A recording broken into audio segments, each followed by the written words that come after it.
क्या नाम है? अर्शिया। अर्शिया, कहाँ से आए हो?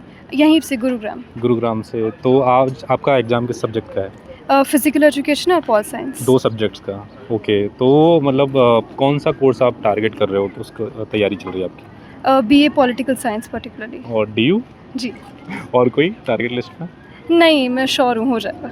हो जाएगा। अच्छा, और ये बताइए कि जो पूरा पैटर्न है सीयूईटी का, डिफरेंट डेज़ में एग्ज़ाम कराने का, इससे आप मतलब सैटिस्फाई हो? ऐसा पैटर्न ठीक है सीयूईटी का?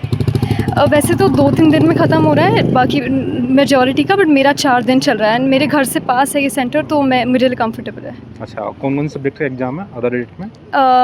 आज पॉलिटिकल साइंस हो गया, फिर हिस्ट्री, ज्योग्राफी और इंग्लिश। ओके, तो मतलब आर्ट्स के सब्जेक्ट्स आपने लिए थे 12th में, क्या मतलब पेरेंट्स का कहना था या आपका खुद सेल्फ इंटरेस्ट था?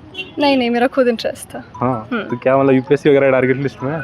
देखते हैं, अभी तो इतना प्लान नहीं किया आगे, पर मेनली पॉलिटिकल साइंस करना है, उसके बाद शायद लॉ करूँगी, उसके बाद देखेंगे। ओके, बाकी पॉल साइंस में मतलब क्या स्ट्रॉन्ग है आपका?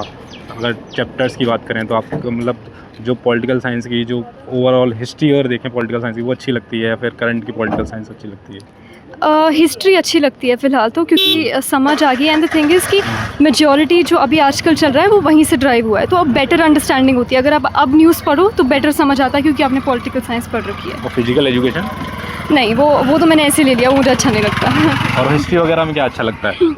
हिस्ट्री वगैरह में स्टोरीज़ होती हैं, 2-3 चैप्टर्स छोड़ के, अदर दैन दैट इंटरेस्टिंग है। ज्योग्राफी ऑनेस्टली मुझे इतना इंटरेस्टिंग नहीं लगता, बट ठीक है, लर्न हो जाता है तो मैं कर लेती हूँ। ओके, ठीक है, all the best. Thank you. क्या नाम है? अभिषेक गुप्ता। अभिषेक, कहाँ से आए हो? साकेत। साकेत, दिल्ली। हाँ, दिल्ली। तो ये बताओ कि आज कौन से सब्जेक्ट का एग्ज़ाम है? आज 3 सब्जेक्ट का एग्ज़ाम है, एक इंग्लिश, इकोनॉमिक्स और GT. English, economics and GT. हाँ, जनरल एप्टीट्यूड टेस्ट। ओके, तो ये बताओ कौन सा कोर्स टारगेट लिस्ट में है? क्या B Com honours, as a commerce background से हूँ, तो बीकॉम ऑनर्स सोच रहा हूँ या फिर बीकॉम सोच रहा हूँ। और यूनिवर्सिटी? यूनिवर्सिटी अब तो मतलब जो अच्छी मिल जाए। जो अच्छी मिल जाए। अरे कुछ तो होगा सेंट्रल यूनिवर्सिटीज़ में, डीयू, जेएनयू। हाँ, डीयू मतलब डीयू मिल जाए, डीयू में कोई सा भी college, north campus, south campus. North campus, south campus. अच्छा, ये बताओ कि अब कितने मार्क्स की उम्मीद है? आज 3 पेपर हैं आपके। हाँ। 50-50 क्वेश्चंस होंगे उसमें। हाँ, 50-50 है। हाँ, कितने मार्क्स की उम्मीद है? उम्मीद तो सब में है 200 प्लस मार्क्स जितने भी दिए हैं सब में 200 210 वो भी आ रहे हैं। तो अब देखते हैं इसका पेपर कैसा होता तो स्ट्रेटजी क्या रही है एग्जाम की? है। स्ट्रैटेजी तो यही रही है कि एक चैप्टर किया, मॉक्स ज़्यादा मॉक्स पे ध्यान दिया, कॉन्सेप्ट वाइज पे ज़्यादा ध्यान दिया। कॉन्सेप्ट जितने अच्छे मेरे हुए क्लियर किया, जिस कॉन्सेप्ट में दिक्कत आ रही है।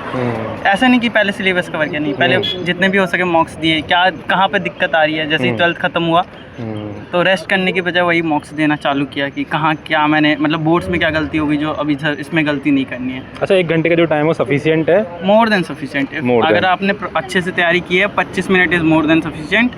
मतलब टिक करना है एंड आपको रिव्यू करने के लिए वो मिलता है एडिशनल मिनट्स। तो सीबीटी मोड में एग्जाम है तो उसके लिए कंफर्टेबल हो? हाँ, अब कंप्यूटर तो सभी होता है, तो ज़्यादा तो वही हो गया। अच्छा। बट दिक्कत होगी ना, लिखो फिर माउस से फिर उस पर टिक लगाओ। एक होता है ना कि हाथी में हो तो सारा तुरंत ऐसे करके भी तुरंत हो जाता है। हाँ, तुरंत हो जाता है, दैट्स ऑल। अच्छा, इसके अलावा कोई और एग्जाम किसी का दिया है यूनिवर्सिटी का या देने वाले हो? नहीं, सीयूईटी के अलावा? सीयूईटी दिया अभी। ठीक है, और नर्वस वगैरह? नॉर्मल है, क्या ही Normal है। नर्वस होऊंगा। मतलब हैप्पी हो? हाँ, हो गया तो अच्छी बात है, नहीं हुआ तो कोई नहीं, सीए करूँगा। चलो ठीक है, बाय। ठीक है, थैंक यू। क्या नाम है आपका? नित्या। नित्या, कहाँ से आए हो? गुड़गांव से। गुड़गांव से। तो आज आपका इस सेंटर पे कौन सा एग्जाम है? पॉल साइंस और इकोनॉमिक्स का। पॉल साइंस और इकोनॉमिक्स का। और अलग अलग डेट्स में कौन कौन से एग्जाम है आपके? अभी 19th को सोशियोलॉजी और इंग्लिश का है। सोशियोलॉजी और इंग्लिश का। हाँ। और कोई और बाकी जनरल दूसरे एप्टीट्यूड वगैरह? नहीं। वो नहीं है। तो आपका इकोनॉमिक्स और पॉल साइंस का आज एग्जाम है, तो तैयारी कैसी है आपकी? और ठीक सी है। और इकोनॉमिक्स की कैसी है? मैक्रो नहीं, तैयारी इतनी अच्छी नहीं है। अच्छी नहीं है। Political science? पॉलिटिकल साइंस की ठीक है। पॉलिटिकल साइंस में इंटरेस्ट है आपको? हाँ। क्या अच्छा लगता है? I like world politics basically, जो वन वर्ल्ड डोमिनेशन अभी चल रहा है, US power and all, that's what it really encourages me to read about it। World politics में ज़्यादा इंटरेस्ट है ना? अच्छा, इसके अलावा आपकी स्ट्रेटजी क्या है एग्जाम क्रैक करने की? जैसे हो जाए, CUET is not really my first priority. मेरे को लॉ एंट्रेंस एग्ज़ाम देने थे, तो I think that's how. NLU वगैरह के लिए? हाँ।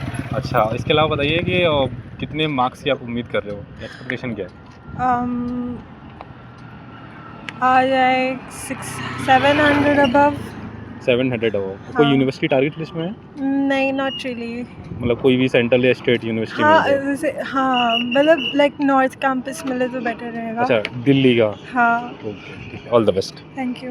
तो गाइस 8:30 बज चुके हैं यानी 8:30 हो चुके हैं और CUET एग्जाम की जो एंट्री का टाइम था 8:30 तक यानी अब एंट्री बंद हो चुकी है। और ये जो एग्जाम है डिफरेंट सब्जेक्ट का अगर किसी के 3 एग्जाम होंगे तो 12 बजे तक यानी 3 घंटे का एग्जाम चलेगा। 2 एग्जाम होंगे तो 11 बजे तक एग्जाम चलेगा और किसी का एक एग्जाम होगा तो 10 बजे तक इनका एग्जाम चलेगा।